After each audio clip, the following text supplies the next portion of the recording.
저는 이번에 부정선거 사례 및 법적 위반 분석, 부정선거 사실은 사례를 하지만 사실입니다.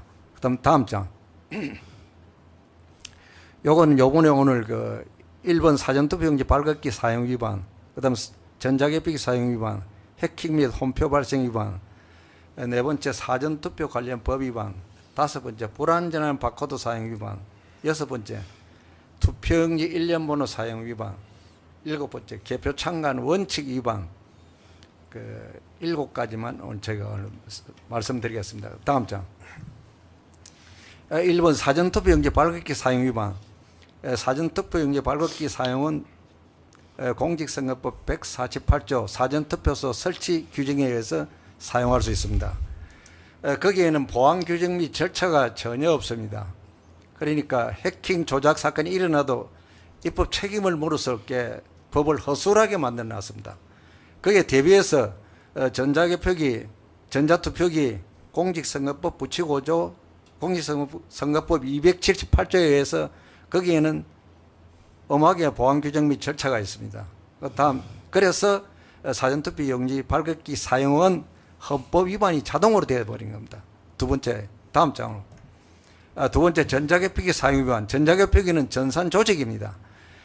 공직선거법 부75조에 의하면 전산조직에 의한 개표입니다. 전자개표기가 개표이기 때문에 그 규정에 따라 철저히 사용을 해야 됩니다. 그런데 2002년부터 22년간 위법 사용을 했습니다. 전자개표기 관련 개발 및 계도 공문에 의하면 전산조직이라고 규정되고 집행을 했습니다. 그런데도 불구하고 선거무효소송에서 대법원이 재판부가 전자개표기를 기계장치라고 하면서 허위 입법함으로써 부정선거는 22년 동안 전자개표기 사용을 밝혀내지 못했습니다.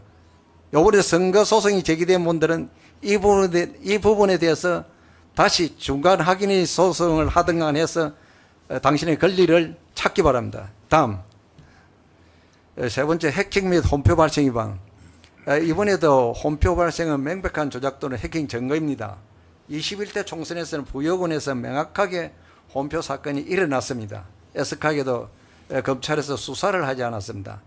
그 다음, 개표 참관인 철저한 교육과 훈련 후에 개표장 투입을 하면 저 부분도 발견할 수 있습니다. 해킹 및 조작 발생은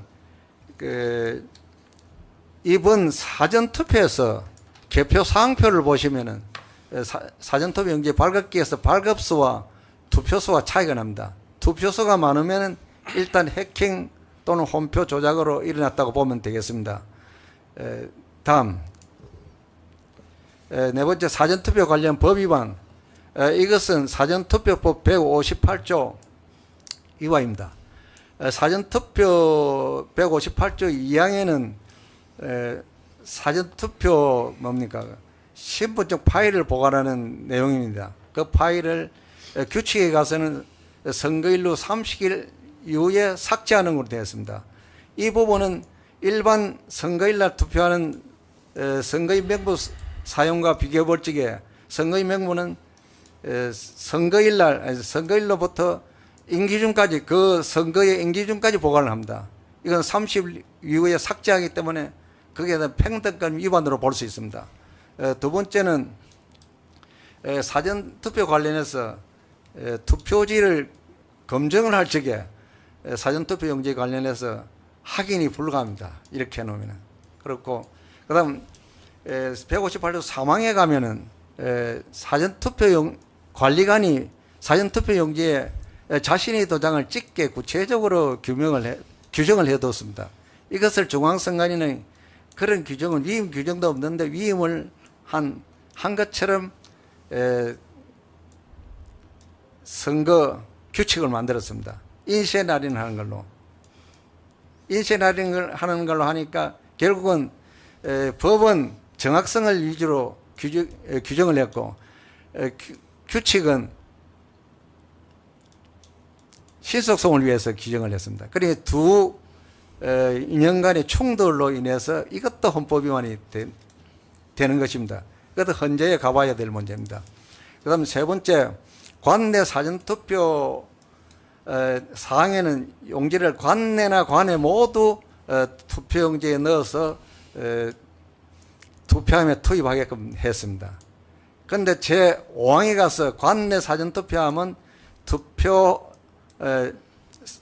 봉투에 발송 봉투에 넣지 않아도 되는 걸로 규정을 했습니다.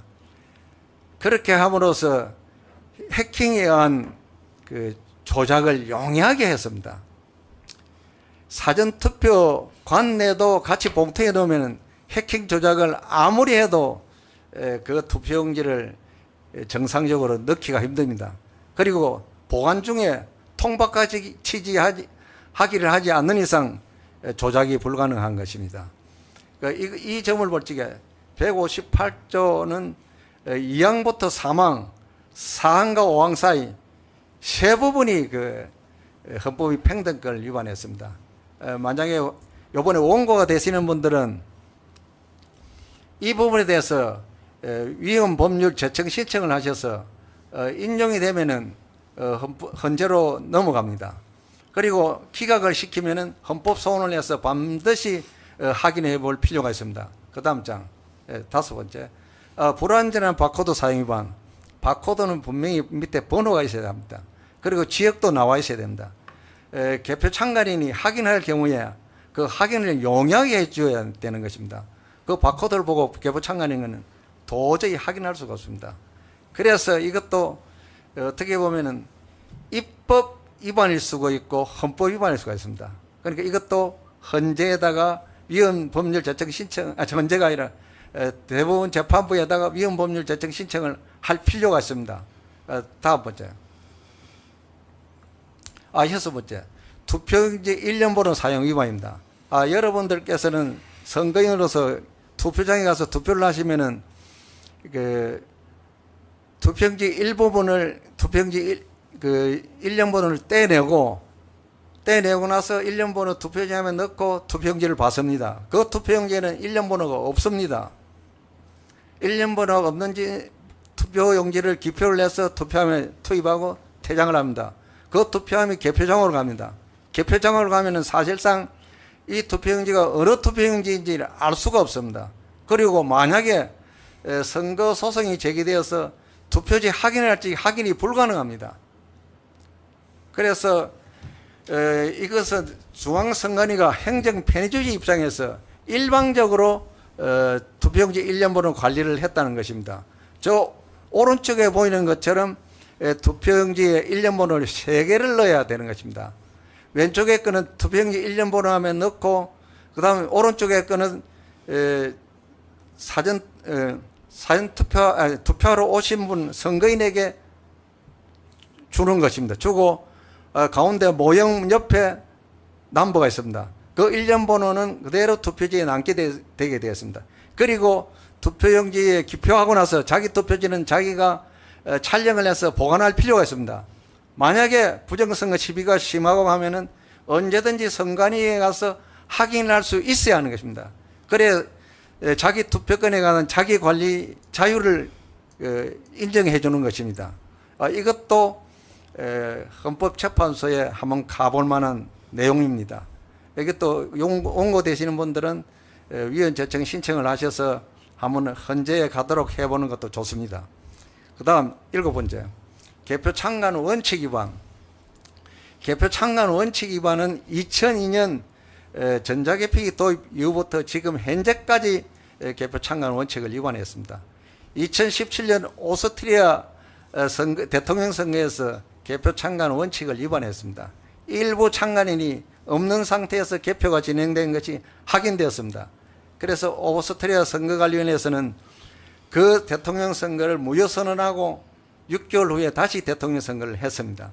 그 법 원칙과 모든 것이 대한민국에도 똑같습니다. 이 개표 참관 원칙을 2002년부터 2022년 현재까지 위반을 해왔습니다. 지난 4월 10일 선거 때 개표장에 제가 투입되어서 참관하는 모습을 관람을 했습니다. 그야말로 개표 참관 원칙을 처음부터 끝까지 다 위반했습니다. 개표, 공표 관리하는 것까지 위반하면서 그다음 참관인 배치를 6명이 들어가도 한참 참관인이 모자라서 투표지를 확인할 수 없는데 그 6명을 3명으로 나누어서 교대 참관하게 했습니다. 완벽한 참관 원칙 위반을 하는 남양주시 선관위 그 개표장을 제가 봤습니다. 이것이 전국 개표장에 대동소이할 것입니다. 올 그 개표 관리하는 모습을 보니까 22년 전부터 그랬지만 지금 이번에 4월 10일 선거 때 보니까 이 전국적으로 완벽한 위반을 했다. 지금 저 방송을 듣고 계시는 원고분들께서 개표 참관 원칙 위반이라는 내용에 대해서 잘 뭡니까 선거법 쟁점 취지에 넣어서 원고에 유리하도록 사용했으면 좋겠습니다. 어떻게 하느냐? 반드시 선관위에 참관위 설비들을 제출하게 해야 됩니다. 그리고 선관위는 개표장 촬영을 처음부터 끝까지 하기가 보관을 합니다. 그 보관 동영상을 반드시 공개하게 해야 됩니다. 그래서 그 확인하면은 재판하면서 즉각 확인할 수가 있습니다. 개표 참관 원칙 위반만 확인돼도 그 선거는 무효가 되는 것입니다. 제가 방금 7가지 말씀드렸습니다. 헌법 위반되는 것이 한 5가지입니다. 5가지, 7가지 중에서 한 곳이라도 무효가 되면은 이번 선거는 그 선거구 선거는 무효가 된다는 것을 알려드립니다. 원고 여러분들, 저희 지금 방송하고 있는 이 내용을 잘 참작하셔서 여러분들의 권리를 최대한 찾기 바랍니다. 이상입니다.